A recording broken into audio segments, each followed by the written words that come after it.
Coucou tout le monde, c'est Morgane. Voilà, je vous retrouve aujourd'hui en direct de la chapelle Notre-Dame-des-Eaux-Îles à Gruissan. J'avais envie de vous emmener en balade avec moi. Donc voilà, vous allez voir, c'est très très beau, c'est magnifique.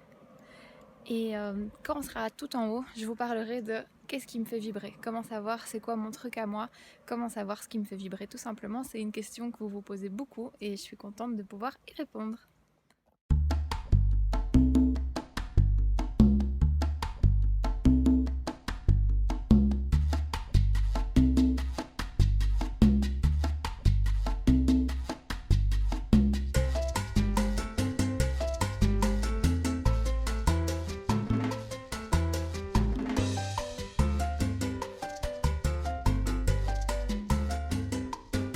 Comme prévu, je vous retrouve ici en haut, tout en haut de la chapelle. Vous avez vu sur Gruissan, sur la mer, sur les forêts. Et alors je me suis vraiment équipée comme une pro. Petit micro, je sais que je ne faille pas dedans. Alors la première chose qui me semble super importante à vous partager, c'est que on n'a pas besoin d'avoir un talent. Alors ça va être complètement à l'opposé de ce à quoi vous vous attendiez pour cette vidéo, mais c'est important de se rappeler qu'on n'a pas besoin d'avoir un talent, quelque chose qu'on fait d'exceptionnel, parce que notre talent, c'est justement notre côté unique, ce qui fait que personne n'est comme nous et que, tout simplement par qui on est, on fait la différence. Alors ça peut être par votre capacité d'amener de la joie, de faire rire, par votre capacité de remettre en question, de toujours trouver la petite exception, le petit truc en plus.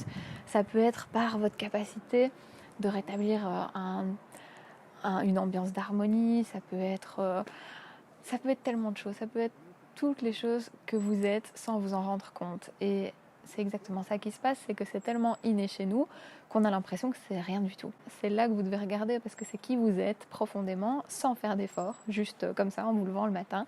Vous êtes comme ça. Et c'est ça qui fait du bien. C'est cette part-là de vous qui fait du bien au monde et c'est votre talent, ce que vous cherchez, ce qui vous fait vibrer. Ça, c'est votre essence profonde. Donc si vous ne pouvez pas le voir pour vous, vous pouvez toujours demander autour de vous, qu'on vous guide, demander c'est quoi mon truc à moi, c'est quoi ce que t'aimes chez moi, ce qui fait ma différence. Voilà, ça me semblait super important de démarrer par là parce que souvent on est un peu cette génération Belgium Got Talent où on a l'impression que si on ne fait pas des choses incroyables, on est personne et on est rien. Et ça, c'est le premier grand mensonge qu'on se raconte. Donc d'abord, rappelle-toi que en fait, qui tu es, tout simplement, c'est ça ton don, c'est ça ton talent, c'est ça ce qu'on t'a donné en venant ici et c'est ça que tu peux aller creuser, en fait, que tu peux explorer. La première chose dont j'avais envie de te parler, c'est une question que Diane Leblanc, mon amie, dont je t'ai déjà parlé, et qui est venue ici d'ailleurs, donc c'est vraiment génial que je vous fasse cette vidéo là aujourd'hui, maintenant, ici, parce qu'elle est un petit peu avec moi. Un jour, dans un de ses stages, elle nous a posé la question « Quel était ton héros d'enfance ?» Et je trouve que c'est une question magique, parce que quand on se rappelle qui était notre héros d'enfance, qui était ce personnage qui nous inspirait tellement, ce personnage qu'on pouvait regarder en boucle ou lire en boucle. Pour moi, par exemple, c'était Pocahontas.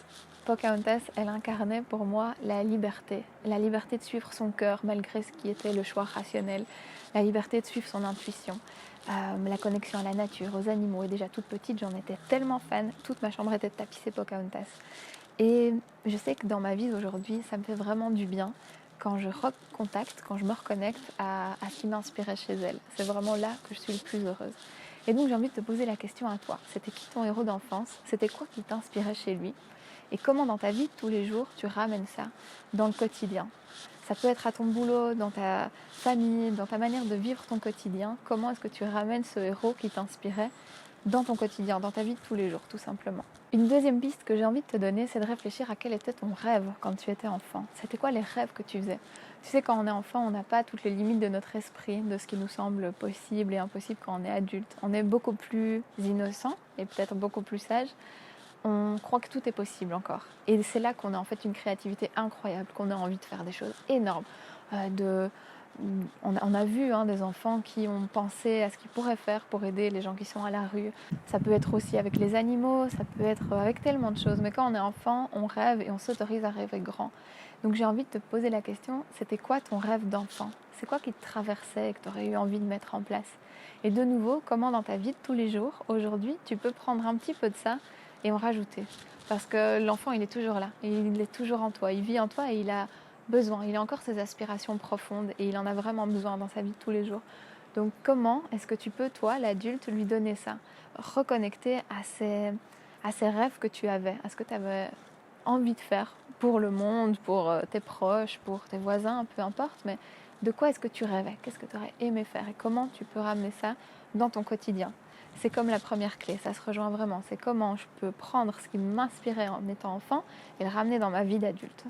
Savoir ce qui me fait vibrer et le trouver, c'est pas forcément tout plaquer, tout quitter et avoir une vie complètement autre, parce que souvent ça nous met une pression incroyable et la barre très très haut et on se dit non, ça je pourrais jamais, c'est trop compliqué. D'ailleurs, savoir ce qui nous fait vibrer, il ne faut pas vouloir en faire un métier. Pas forcément. Savoir ce qui nous fait vibrer, c'est surtout intéressant pour vibrer, tout simplement, dans notre vie de tous les jours, pouvoir passer du temps à faire des choses qui nous portent et qui nous font du bien. Au contraire, dès qu'on pense à comment je peux en faire quelque chose qui me ramène de l'argent, en général, ça bloque le processus créatif et on s'arrête là. Parce qu'on se dit comment je vais faire, c'est pas possible, je peux pas vivre de ça, et on s'arrête là. Donc ne réfléchis pas à comment tu peux vivre de ce qui te fait vibrer, mais plutôt comment est-ce que tu peux mettre dans ta vie de tous les jours plus de ce qui te fait vibrer.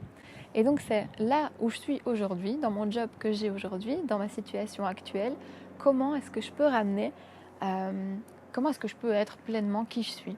Donc si pour moi ce qui est important c'est d'être en contact avec les animaux, avec la nature, d'être dans l'échange, dans l'aide à l'autre, d'aider la planète, comment est-ce que je peux dans mon job actuel amener de ça, amener qui je suis pleinement. On a appris jusque maintenant que quand on arrive au travail, on devait se fractionner et n'être qu'une partie de nous-mêmes, de ne pas tout montrer.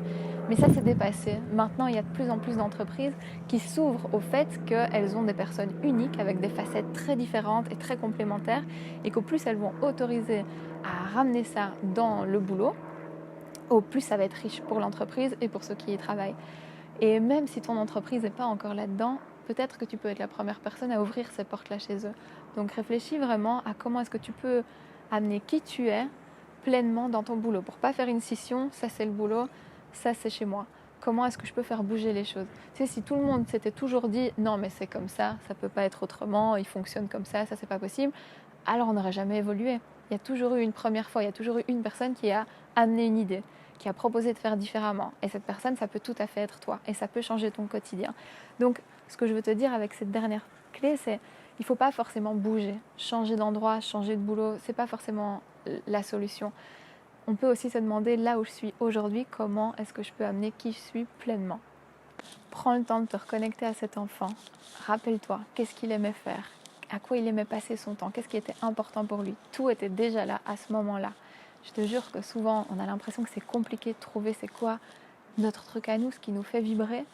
Et en fait, c'est très simple. Ce qui est plus compliqué, c'est de s'y autoriser. Mais on sait, au fond de nous, on sait depuis tout petit ce qui nous attire, ce pourquoi on est curieux, ce qu'on a envie de faire plus, ce qu'on ne se lasse pas de faire. Depuis tout petit, c'est là. Et c'est vraiment de retourner à ça, de s'y autoriser, de se dire, aujourd'hui, comment dans ma vie d'adulte, je peux ramener ça. Voilà, j'espère que ça t'aura donné des pistes. Je te fais des gros bisous et je te souhaite un bon réveil.